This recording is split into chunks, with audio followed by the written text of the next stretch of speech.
თუ ფიქრობ, რომ შენ საიფონზე კიბერშეტევა ხორციელდება, მაშინ ჩართე ეს უკიდურესად ძლიერი უსაფრთხოების რეჟიმი, რომელიც შექმნილია იშვიათი, მაგრამ სერიოზული კიბერშეტევის წინააღმდეგ.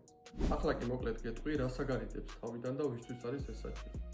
პირველი, ეს არის ჯაშუშური პროგრამები.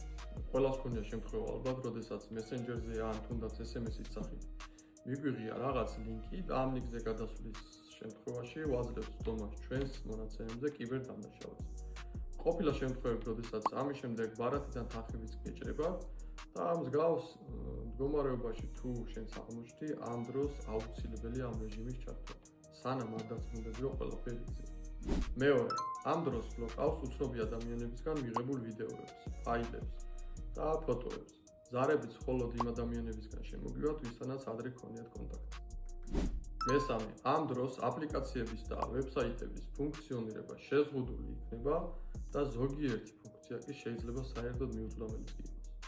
მეოთხე, თუ ვინმე ფიზიკურად ჩაიგდებს შენ საიფონს ხელში, ამ დროს არ მუშაობს USB ფუნქცია და რთულდება მონაცემების ამოღება, თუნდაც სპეციალური მოწყობილობებითაც კი.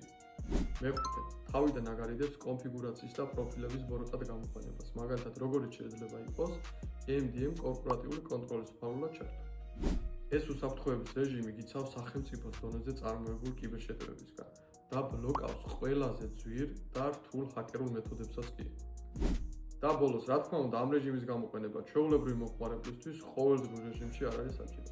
ამის ჩართვა რეკომენდირებულია თუ ხარ პოლიტიკოსი, აქტივისტი, ჟურნალისტი, ან უბრალოდ თუ ფიქრობ, რომ შეიძლება კიბერშეტევის სამინი გახდეს.